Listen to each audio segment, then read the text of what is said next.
Good morning. My name is Betsy Smalley. My pronouns are she, her, and I serve on your board of trustees. I am a tall, older woman with gray hair, wearing a white blouse and black pants. As part of our services here at First UU, our speakers provide brief visual descriptions of ourselves to increase inclusivity and welcome for people with visual impairments, and also for anyone listening online instead of watching. Welcome.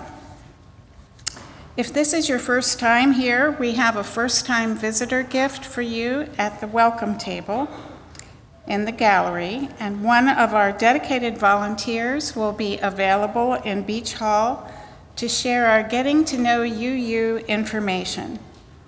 You can use the QR code on the screen to access a digital version of our order of service, find our donation page, and sign in to let us know you are here.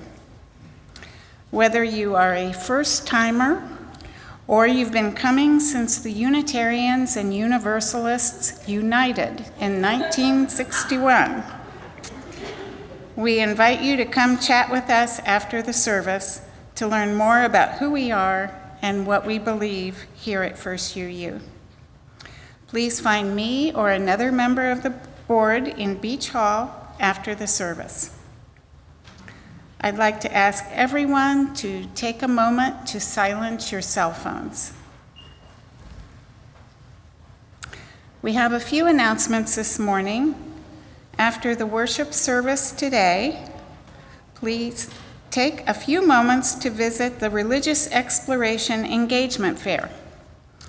From now until October 22nd, we will have a different theme for our mini engagement series, where you will learn all about the many ways in which you can connect with our community here at First UU.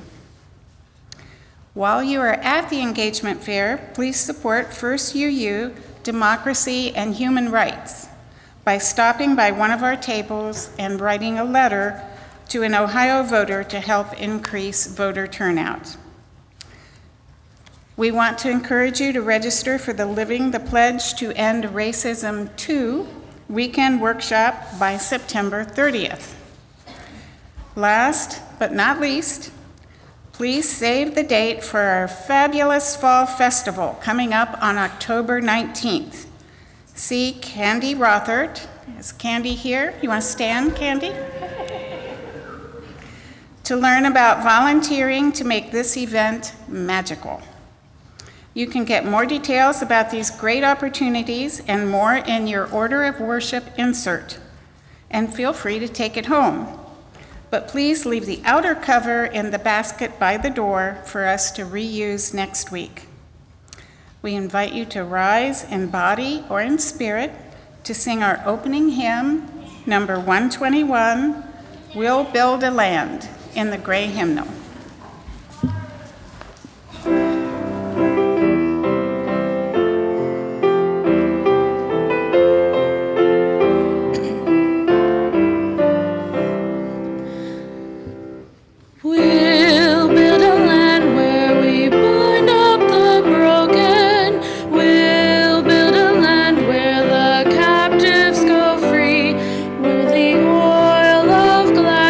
Dissolves all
Good morning.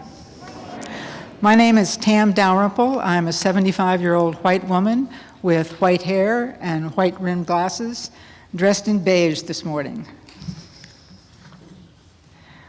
We begin this service by acknowledging that we gather on land stolen from the Wyandot, Miami, Seneca, Erie, Shawnee, Delaware, and Cayuga people, many of whom were forcibly removed from Ohio.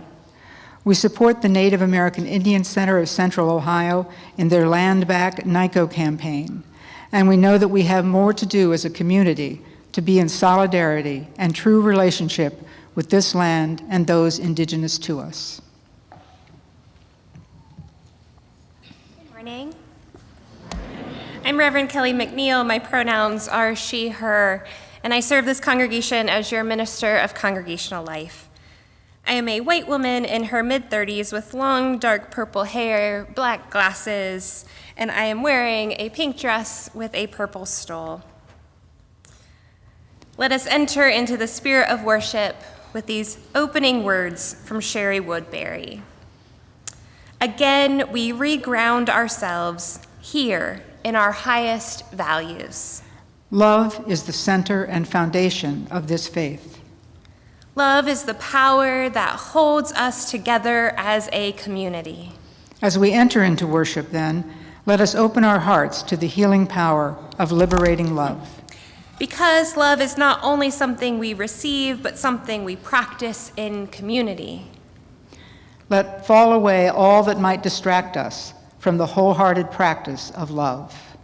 Let us be accountable to one another for doing the work of living our shared values through the spiritual discipline of love. As we continue to listen and learn, to act and grow. May each unfold in wholeness, both deeply loving and truly loved. I invite us now to all rise in body or in spirit while our children meet Amber back in the back to prepare to bring in the light. Please turn to your neighbors and introduce yourselves.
It is now time for our children to bring in the light.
Our chalice lighting this morning is number 473 in our gray hymnal. Love is the spirit of this church, and service its law. This is our great covenant, to dwell together in peace, to seek the truth in love, and to help one another.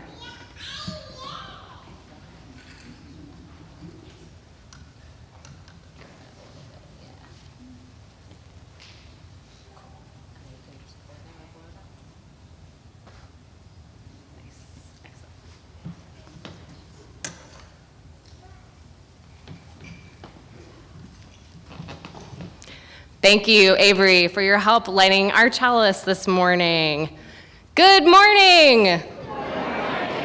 I'm Amber Scott, your Director of Religious Exploration, and my pronouns are she, they.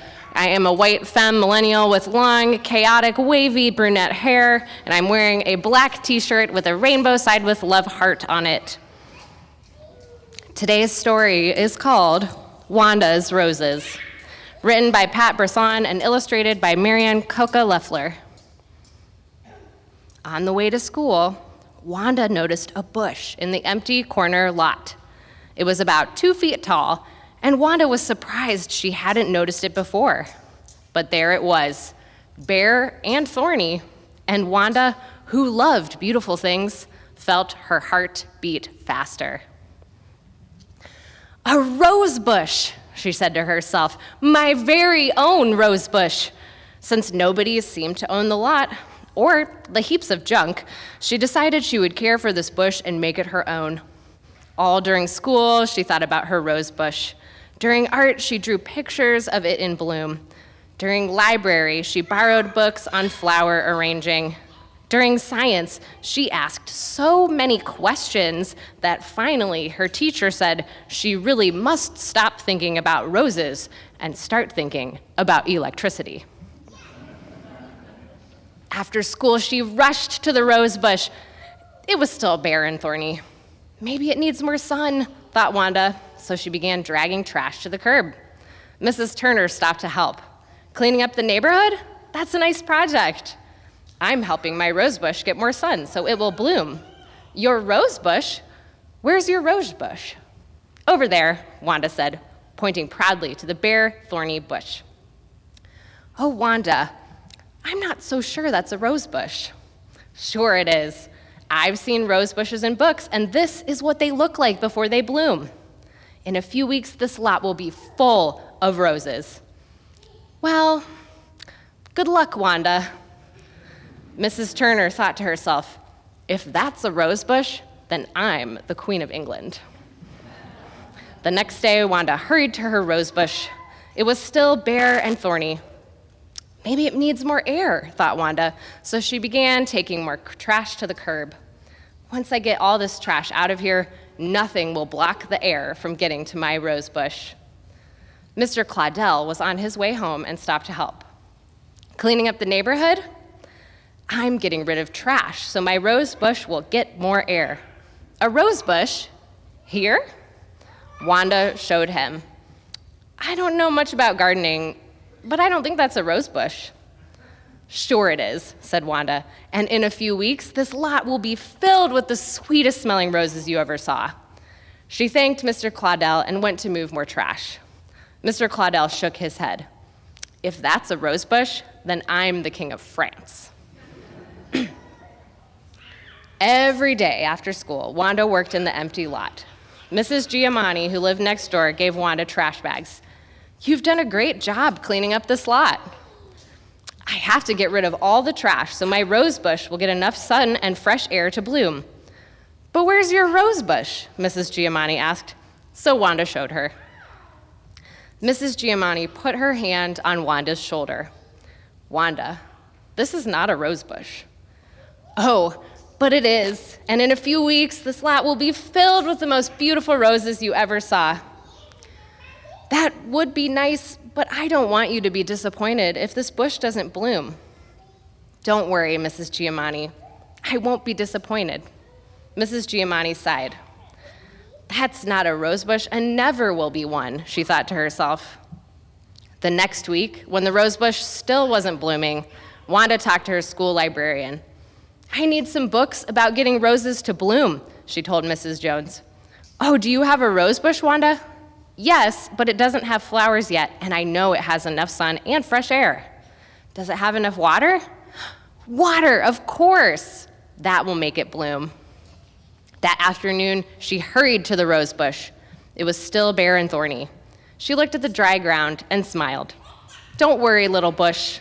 I'll get you some water, and then you'll be able to grow flowers." Wanda went to the butcher shop across the street. "Mr. Sanchez, would you please give me some water for my rose bush?" "Is that what I see you taking care of every day?" "Are you sure that's a rose bush?" "Oh, yes, I'm sure. But it can't bloom because it needs water." Mr. Sanchez gave her water in a plastic bucket. "I hope that really is a rose bush," he said, looking doubtful. "You'll see. In a few weeks, the whole lot is going to be full of roses." As Wanda carried the water to her rose bush, Mr. Sanchez muttered, "In a few weeks, that thorn bush will still be a thorn bush." Every day, Wanda ran to her rose bush after school, but every day it was still bare and thorny. She watered it and sang to it and checked its bare branches for roses. Mr. Claudel stopped on his way home to see if there were any roses yet. Mrs. Turner stopped on her way to the shop to see if there were any roses yet. Mrs. Giamatti called down from her apartment to ask if there were any roses yet. And when Wanda went to the school library, Ms. Jones asked if there were any roses yet. And every day, when Wanda went to the butcher shop for water, Mr. Sanchez asked if there were any roses yet. To each person, Wanda answered the same thing. "Just you wait. Pretty soon, this whole lot will be filled with roses." One day, Wanda had an idea. Looking at the bare, thorny bush, she said, "If my rose bush won't give roses to me, I'll just have to give roses to my rose bush." And when she saw Mrs. Turner, Mr. Claudel, Mrs. Giamatti, Ms. Jones, and Mr. Sanchez, she gave each of them an invitation that said, "Please come for tea and muffins in Wanda's rose garden, Saturday morning at 9. "Oh dear," said Mrs. Turner. "Is she still expecting to get roses from that bush?" "Oh no," said Mr. Claudel, "and she's worked so hard too." "Oh my," said Mrs. Giamatti, "she'll be so disappointed." "Oh darn," said Mr. Sanchez, "there must be something I can do." "Oh good," said Ms. Jones, who had only heard about the bush from Wanda and hadn't seen it for herself. "I'll bring the muffins." The night before the tea party, everyone was very busy. The next morning, everyone was surprised to see Wanda's rose bush covered with roses, paper roses that Wanda had made herself and carefully tied to each bare, thorny branch. But more surprising yet was that everyone who came to the party brought a rose bush to plant next to Wanda's, except Ms. Jones, who brought delicious blueberry muffins. After they had eaten their muffins and drunk their tea, they all got busy planting rose bushes. Mr. Claudel and Mrs. Turner dug the holes. Mrs. Giamatti held the bushes in place while Wanda and Ms. Jones filled in around the roots with soil, and Mr. Sanchez brought water from his shop and watered them all thoroughly. When the work was finished, Mr. Claudel said, "Wanda, this is going to be a rose garden fit for a king." "Or a queen," said Mrs. Turner. Wanda and the others smiled. And later, that summer, the whole lot was filled with the biggest, most beautiful, sweetest smelling roses that anyone had ever seen, just as Wanda had always said it would be. The end.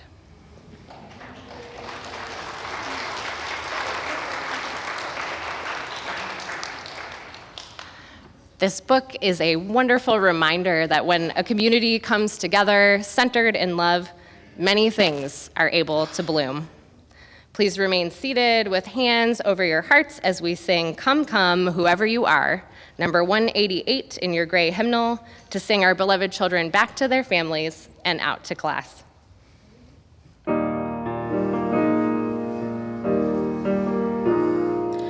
Come, come, whoever you are, wanderer, worshiper, lover of leaving, ours is no caravan of despair.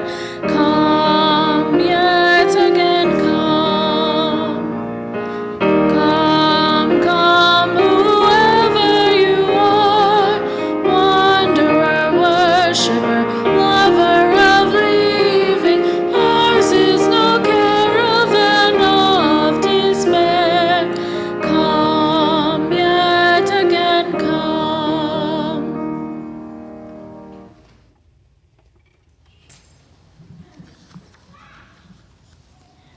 Our Share the Plate recipient for September is the League of Women Voters, a nonpartisan grassroots organization working to protect and expand voting rights and ensure that everyone is represented in our democracy. We empower voters and defend democracy through advocacy, education, and litigation at the local, state, and national levels. Our local League of Women Voters has been one of our democracy and human rights focus group's main partners for voter registration.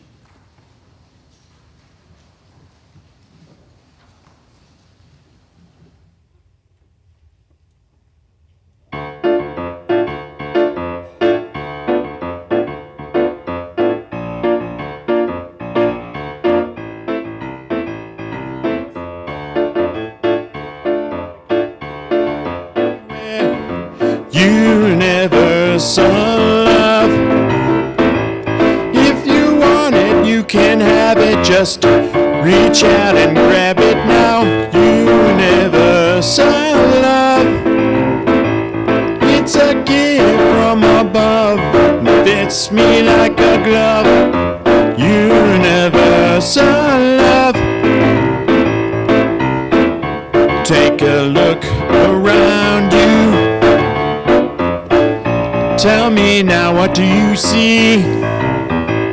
Do you see peace and harmony? Or do you see war and misery? It's time for us to realize it's time for a change right now. Time for us to put our heads together and rearrange. There's a vibe in the air, I can feel it in everywhere. You never saw love. There's a vibe in the air, I can feel it everywhere. You never saw love. Word. It's extraordinary when you check it out. Love is one of the most used words, without a doubt. Singers use it constantly because a love song can make lots of money. So many people find it appealing, but do they really know the true meaning of love? The real thing, not no imitation, not lust or infatuation. Let's forget about the love on the TV. Kiss me, baby, squeeze me, please don't leave me. True love is a heavenly gift, and it never gets possessive or selfish. The more you love is the more you care. The more you care is the more you share with your mother, your father, your sister, and your brother, and every member of the human race. There's a vibe in the air, I can feel it in the air. You never saw love. There's a vibe in the air, I can feel it everywhere. You never saw love. If you want it, you can have it. Just reach out and grab it now. You never saw love. It's a gift from above. Fits me like a glove. You never saw love. Oh yeah, yeah, yeah. Oh yeah. Yeah, yeah, yeah. You never saw love.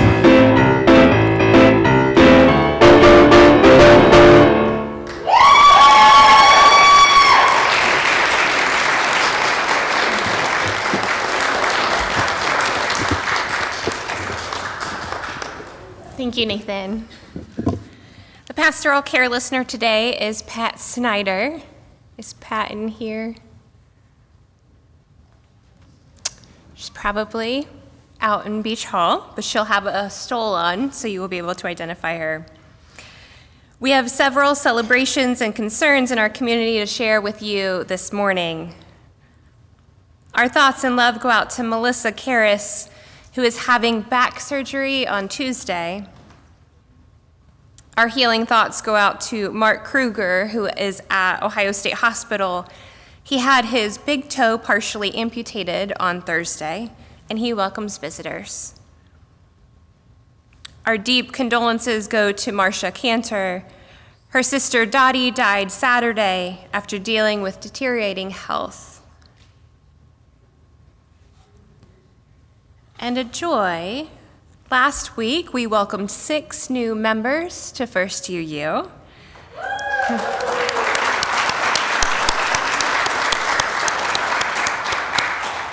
We welcome Luke, Vanessa, Derek, Edmund, Christina, and Ross. And if you feel comfortable and want to stand up or raise your hands, you are more than welcome to do that. If you don't want to, that's okay too.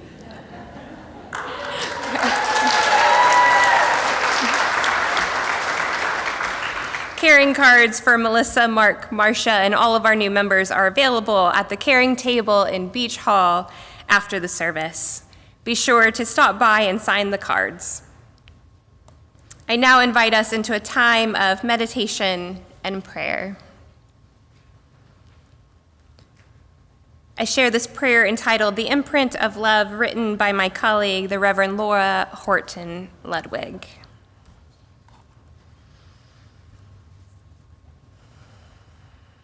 Spirit of life and love, light within and without, mystery from which we have all emerged, within which we live and die. Be with us now as we allow ourselves to drop into the silence and stillness at the center of our being. As people of faith, we seek to live in a spirit of love, a spirit of community, justice, and peace. And yet, in so many corners of the world, both far and near, we see divisiveness and hatred. If we look deep within ourselves, perhaps we will even find those shadow energies there too. We struggle to respond to the outer world and our inner dramas in ways that manifest love. At times we may fear that love will not be strong enough. At times we may question whether love really is at the root of all things in this world with so much struggle and suffering and discord. We may struggle to hold on to our faith in love, knowing that if all things come from the one source we proclaim, that source must somehow hold hate as well as love, violence as well as peace, evil as well as good. This is the mystery within which we live and die. These are the questions that haunt our days and nights, and yet we are not without hope. Our struggles and our questions testify to our longing for peace, for love. Our very longings are born out of that mystery we dare to address as spirit of life and love.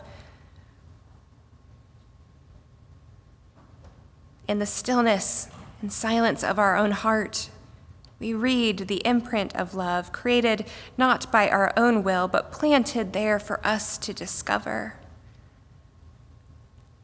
By what or whom we cannot know, and yet it is there, a clue, a talisman, a beacon, a light within. May it keep hope alive even as we dwell in mystery. May it guide us all as we seek to act wisely and well. May it help us to be vessels of compassion for one another and for our world.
Our reading this morning is an excerpt from Lewis Fisher's book, Which Way? A Study of Universalist and Universalism, written in 1921.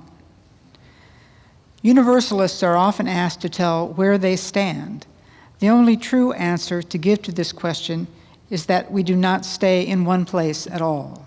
We move, or we are asked to state our position. Again, we can only answer that we are on the march. We do not stay still, nor do we defend any immovable positions, theologically speaking. We grow and we march, as all living things forever must do. The main question with universalists are not where we are in this moment, but which way we are moving, not what positions we defend, but which way we are marching.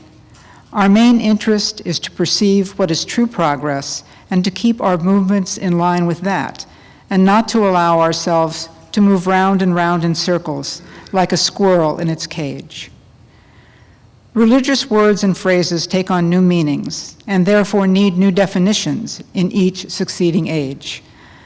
Nothing is clearer than the fact that the old definitions do not meet the needs of the new day, or that the old theologies do not function for the new occasions. Our worn phrases are always losing their old meanings and must forever be finding new meanings in the light of new experiences. What may probably be more disturbing to minds that tend to inertia, which are dreading changes and stoutly demanding final and authoritative statements and definitions, is that they will never get what they want in this or in any other possible world. No human word has ever reached or ever will reach finality of meaning. Each living age always has defined religion in the light of its own experience, and all ages to come will do the same. We are often asked to tell where we stand. The only true answer is to give to this question is that we do not stay still, we move.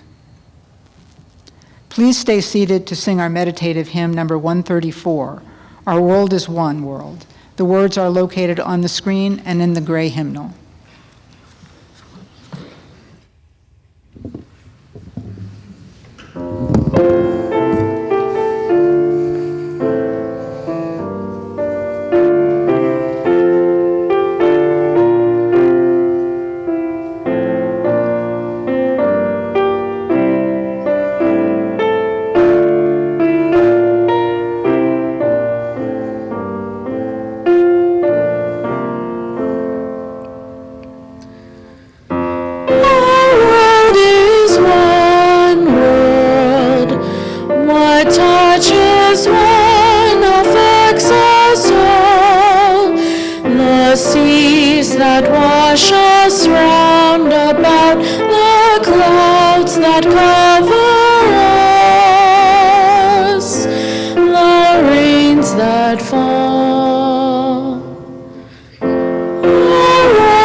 This month, we've spent time thinking about the spiritual practice of invitation.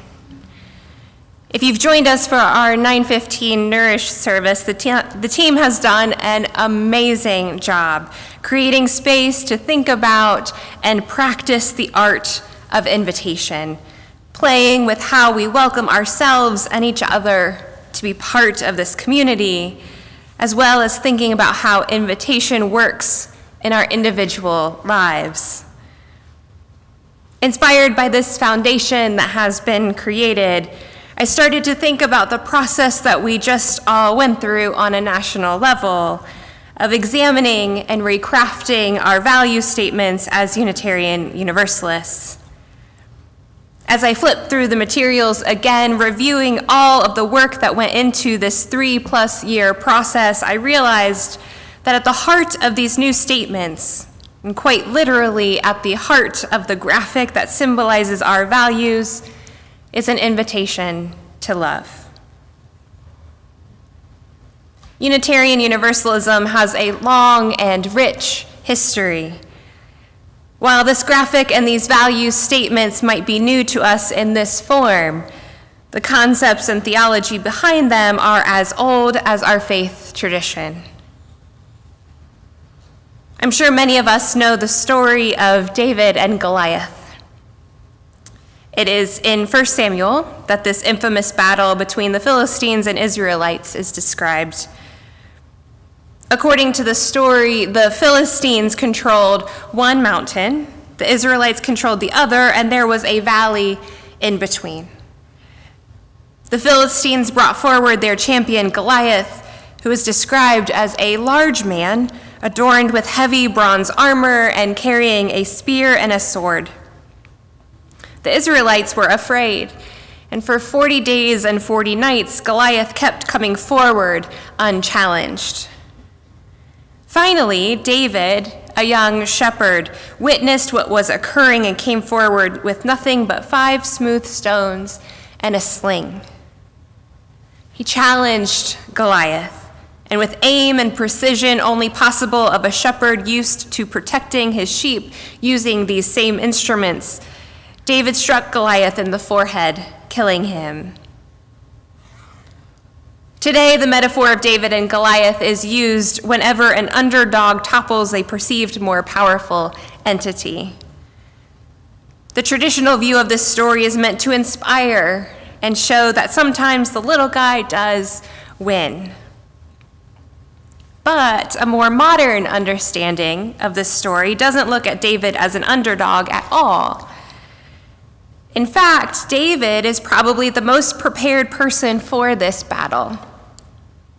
Malcolm Gladwell has a really great book looking at this story and how when we actually take into account the historical realities of the skills of shepherds with their stones and sling, coupled with the earthen material of the region portrayed, Goliath never had a chance.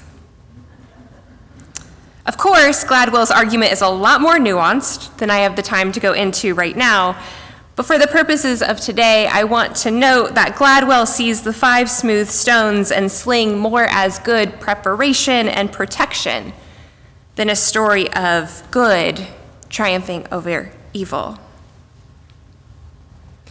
It is this interpretation of the story of David and Goliath that helps me better understand Unitarian minister and theologian James Luther Adams' concept of the 5 smooth stones of liberal religion and its connection to the new articulation of UU values focusing on love at the center. Adams was inspired by the story of David and Goliath and how the 5 smooth stones held by David prepared David for this battle and ultimately protected his people. Adam's 5 smooth stones don't literally prepare us for battle the way they did for David, but they do point the way to help us prepare for the climate in which we find ourselves today. For Adams, the 5 smooth stones of religious liberalism are: revelation is not sealed, meaning our religion is a living tradition. We continue to learn and grow, and nothing is above criticism and study.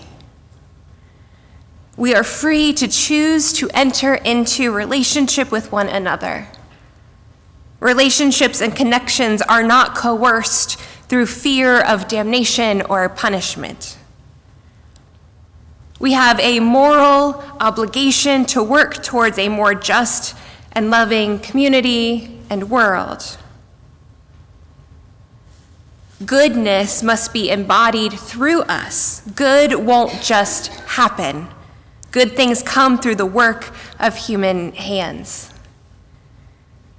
And finally, the fifth smooth stone is hope. Adam says, the resources, both divine and human, that are available for the achievement of meaningful change justify an attitude of ultimate optimism.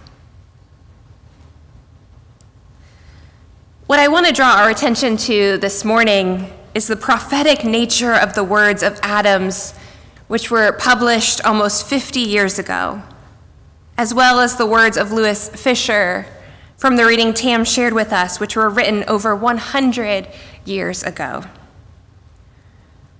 Neither of these men had any idea of where Unitarianism or Universalism would be today. They didn't know that the religious right would once again have so much influence and power over our country. They didn't know that we would be reading their words a few months before an election that has the potential to change everything. But what they did know is that the future of our faith tradition depends on us always moving forward, never remaining stagnant. And that's what we've done. Delegates at General Assembly 2024 voted with an 80-20 margin to approve our new statement of values for Unitarian Universalism. We witnessed in real time the enactment of Adam's claim that revelation is not sealed and that ours is truly a living tradition. We voted yes to quite literally put love at the center of who we are and what we do as Unitarian Universalists.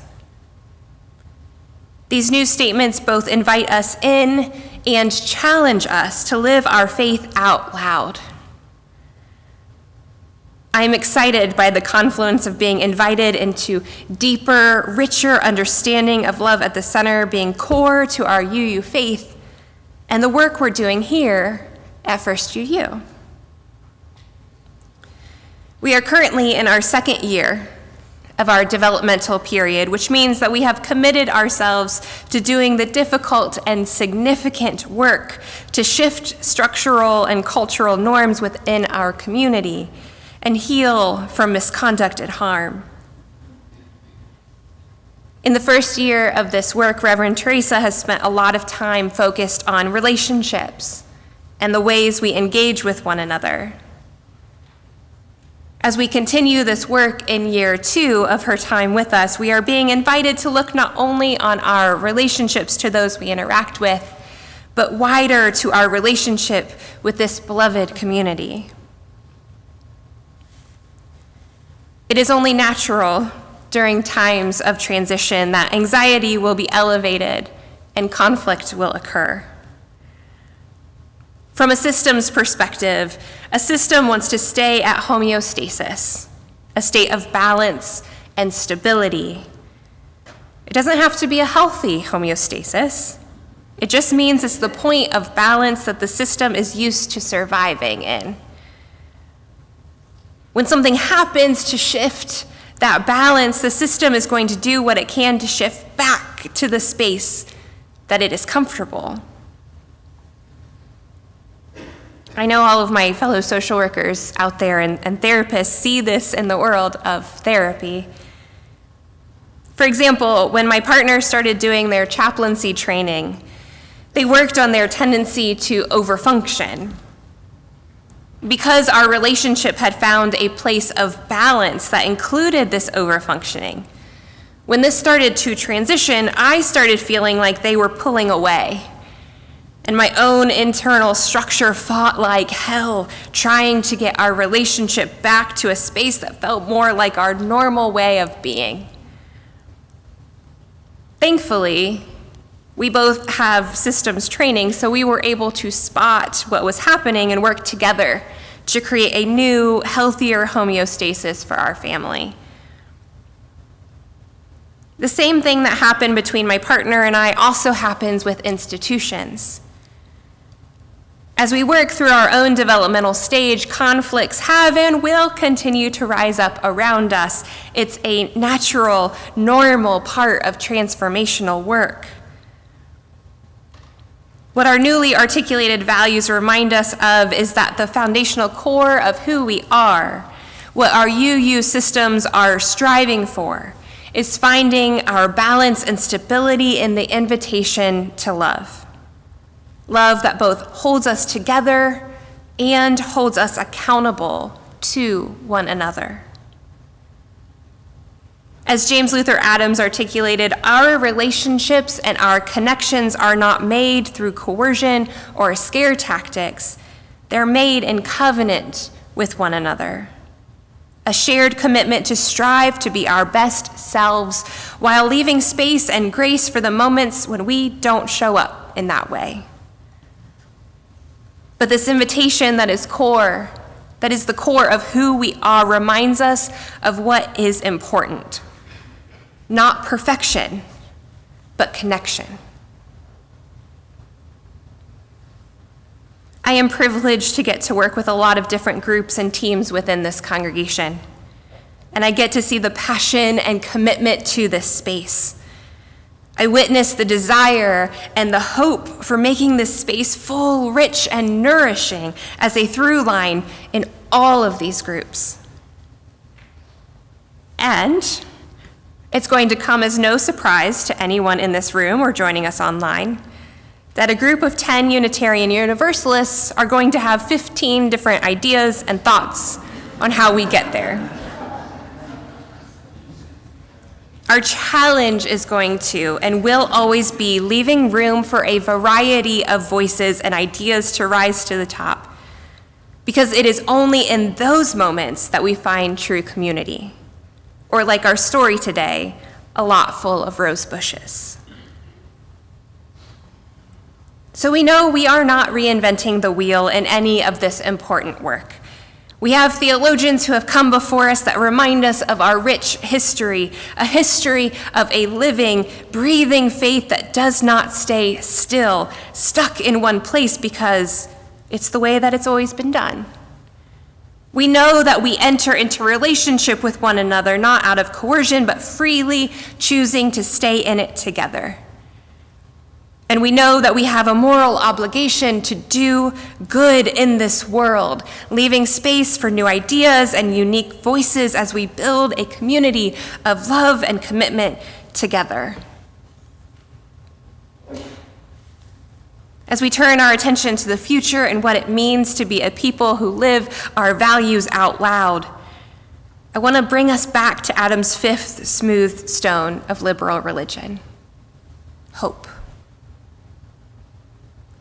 Adam says that we have all the resources we need for the achievement of meaningful change. I think Adam is right in this. And that's not easy for me to admit as someone who wrestles with anxiety and depression, or as someone with disabilities that probably will never heal. Adam's belief in hope isn't isolated. It doesn't ignore reality or the hard decisions that we might have to make in this life. Adams doesn't claim that the we, in his statement, we have all the resources we need, is a singular we. He also doesn't define what meaningful change is or imply that there is only one right answer. The work to make meaningful change, the work to find hope and trust in ourselves and one another, is work that we are all called to do. And we are all called to do it because our faith says that we hold love at the center. This year, we are going to be spending a significant period of time studying and reflecting on these new value statements and what an invitation to love looks like for us individually and collectively. Our covenant groups are going to be using curriculum that invite us to reflect more deeply about our own spiritual journeys in relation to these value statements, as well as connect with one another and find ways to fully embody what it means to be Unitarian Universalist. And if you want to dive a little deeper, we are also offering Love at the Center from UU Wellspring that will be doing the same thing as our covenant groups, but expanding into engaging with deepening worship experiences, justice work, and spiritual practices. And shameless plug from your minister of congregational life, you can sign up for all of these in Beach Hall starting this week and over the next several weeks. The story of David and Goliath that inspired James Luther Adams' 5 Smooth Stones of liberal religion is not about the little guy who was naively brave and happened to take down a giant. It's a story about using what we have, all of our resources we have at our disposal, our gifts and talents, our hopes and fears, our belief that the story has not already been written with a predetermined ending. When we accept the invitation to love that is core to our UU faith, we are saying that the only true answer to the question, where do you stand, is that we do not stay still, we move. May it be so.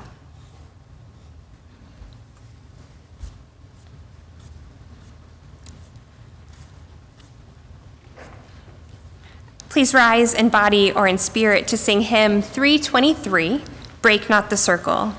The words are located on the screen and in the gray hymnal.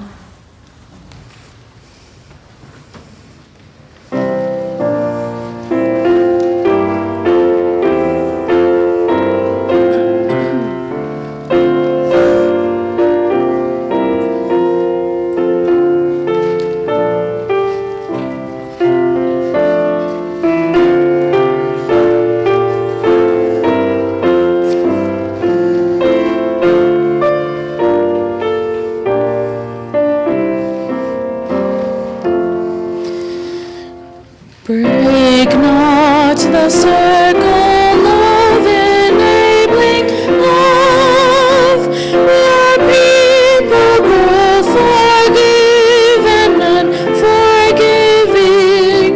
Break not that circle, make it wider still, till it includes, embraces all the living. Come wander up this love that comes to life, where words of freedom were spoken, and people keep no score of wrong and guilt, but with our human bonds remain unbroken. Join in the movement of the love that feeds to people of whatever race or nation, will truly be themselves, stand on their feet, see eye to eye with laughter and elation. And this morning, I share these words from Adam Slate. Be kind, be brave, be just, be merciful, be hopeful. This is how we keep the chalice flame burning until we are together again to light it anew. And now let us extinguish our chalice together. We extinguish this flame. As we go forth, let us heal and transform ourselves and in our world through reason and love.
Luke.